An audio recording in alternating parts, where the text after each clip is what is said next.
You are never really alone. Part 3, Technological Surveillance. Hello everyone, I hope you had a nice and enjoyable holiday party. Thank you for joining me here once more. I am Marie.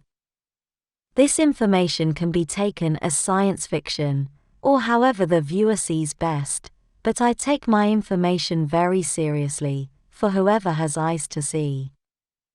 In the first and second parts of this series, we discussed how both good spirits and bad entities monitor and follow people, both hoping to influence them in a positive way, or in a negative way, so they become easier to exploit, and to stop them from elevating the vibration of others around them, also making them more difficult to exploit for all those lower astral dark entities and their evil agendas. Evil entities literally follow positive individuals around, looking for weaknesses to use them to bring their vibration down, using third-party incarnated individuals, mostly non-player characters, but not only, to question and manipulate the high-vibration individual, who is usually a starseed.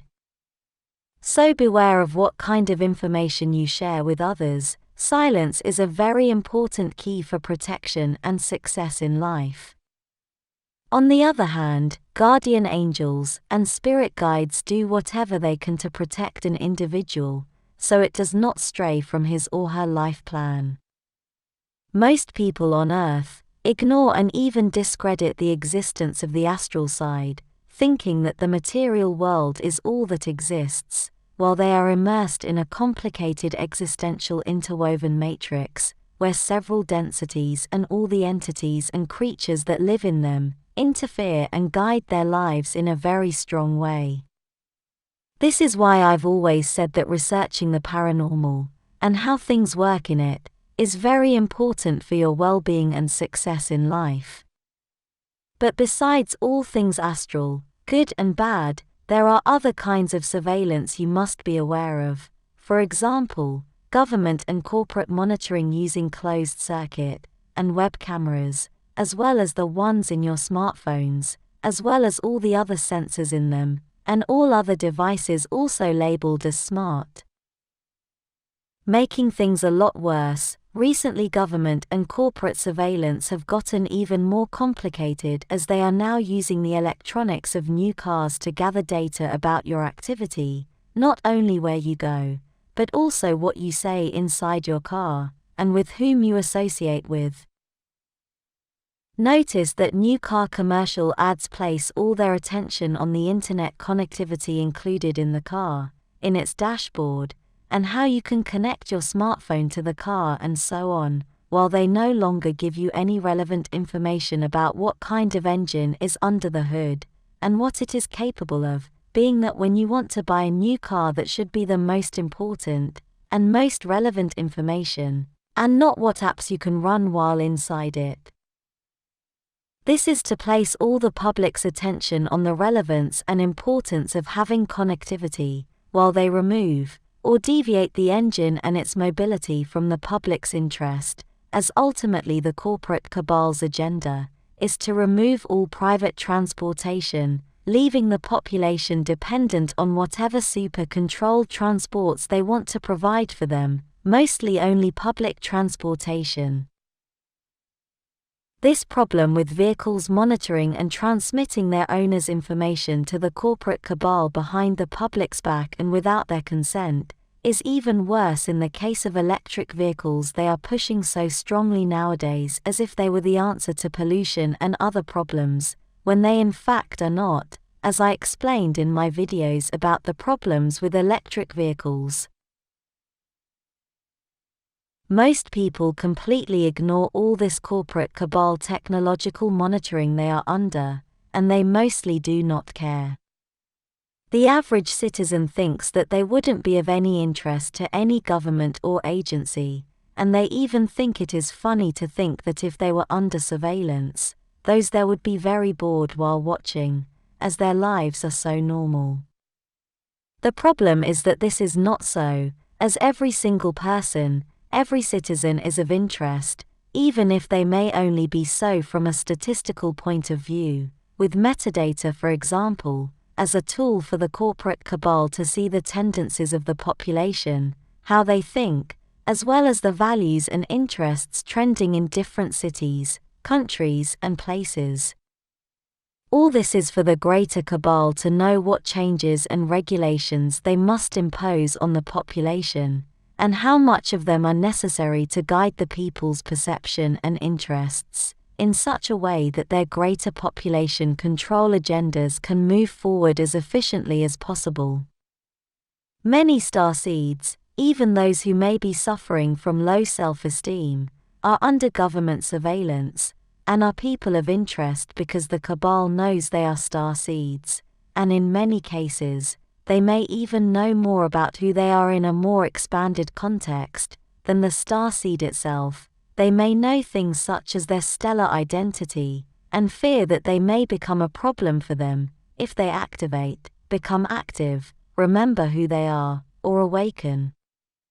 As I've explained in many of my videos about the Galactic Federation, they do communicate and work with governments on Earth, and with the secret societies which control them, so know this, the cabal does have access to detailed information about the identity of at least most of the starseeds living on Earth now, especially those big powerful starseeds who are actively doing something against them. The cabal, which is the government behind all governments, also has technological devices which can read the aura of starseeds, to gather information about their frequency and vibration, as to know more about their identity and stellar origin. These devices are mounted in the noses of helicopters and aircraft equipped with special FLIR or front-looking infrared equipment. Not all FLIR-equipped aircraft monitor starseeds, of course. Still, they do have dedicated crafts to go around reading and gathering people's information, to be able to understand everything and everyone that may become a problem for them. This aura reading technology is simple to understand even though it sounds very advanced or science fiction-like. It is a simple sensitive spectrometer that reads the color variations in the aura field around a person, and contrasts it with a database that indicates to them what color combination corresponds to which star races, or even planets, a person in a human body may have been incarnated on, or may still be on, in the case of people who have entered life on Earth using a non-human technological immersion pod. The cabal considers all those non-human people, the starseeds, as foreign agents that most surely are working against their interests and, therefore, need surveillance. This is especially so when the cabal detects that one or another starseed person is on Earth using immersion pod technology, as those most certainly are on a mission, and are working to fulfill one or another particular objective, most surely against theirs. When one or another person has become too troublesome for the cabal, then they may become targeted individuals, where they may start to be attacked through several means, usually using directed beam technology and frequency weapons, in an attempt to neutralize or take them out. And those weapons are all over the place, as they use cell phone towers to transmit destructive waves towards unwanted individuals. There is another level to this technological surveillance, and it is that the dark lower astral entities also use it to gather information about high-vibration positive individuals, to look for weaknesses to exploit. Those lower astral entities may enter a matrix NPC, non-player character individuals with low vibration, therefore vulnerable, and who are part of the cabal's technological monitoring system, to be able to access all that information in the side of the living. And as you may suspect, many matrixed people in those kinds of jobs are only empty vessels operated by dark lower astral entities, and even demons. I say this not to make you paranoid, it is simply something you should be aware of. And as many of you suspect, yes, you may be being followed. Moving a step forward. As regressive cabal governments monitor people and starseeds, so do many star races, because they constantly monitor their starseeds and people of interest from their starships in space. As it happens with the spirit guides and lower astral entities, where one side monitors with technology to lower the vibration and to control the population, while the other does the same, but to guide and help their friends and family incarnated in human bodies.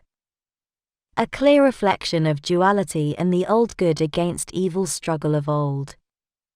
Many star races watch their starseeds from space, using orbital technology in sensor packs, usually placed in the nose of their starships.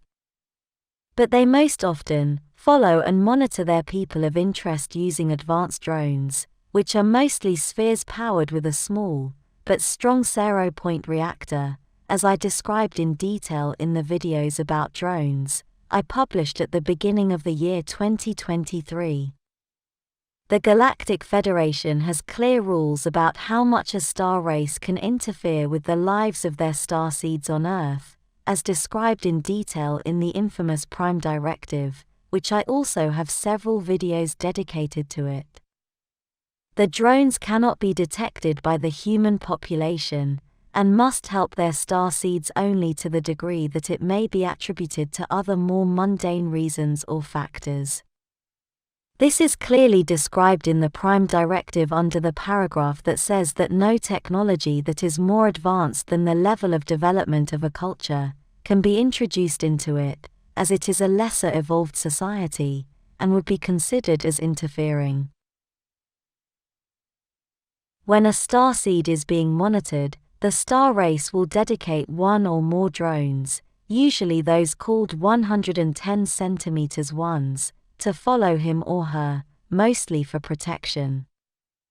When a starseed is on Earth on a mission, it usually enters Earth using immersion pod technology, and once inside, it will have drone air support, although it is not always seen by those starseeds.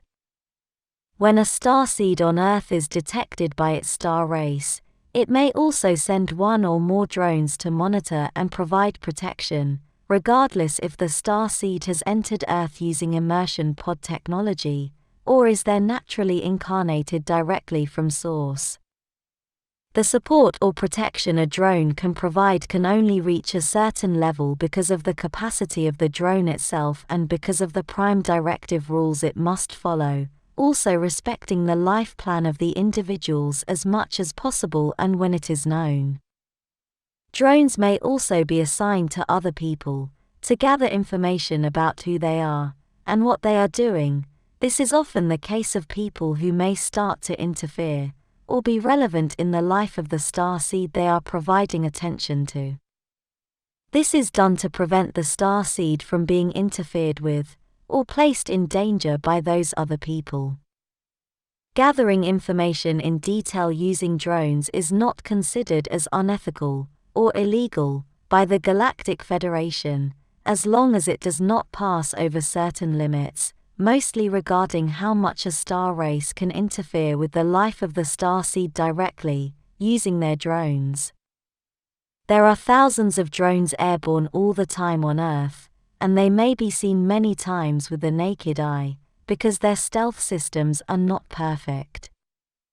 Drones use anti-gravity technology, which is based on high-energy electromagnetism, and this technology tends to overheat the atmosphere around it, turning it into plasma, therefore glowing at night, or even during the day, turning a drone visible as a ball of light in the night sky or as a silver ball during the day, although the drones are literally metallic spheres, which also tend to reflect sunlight.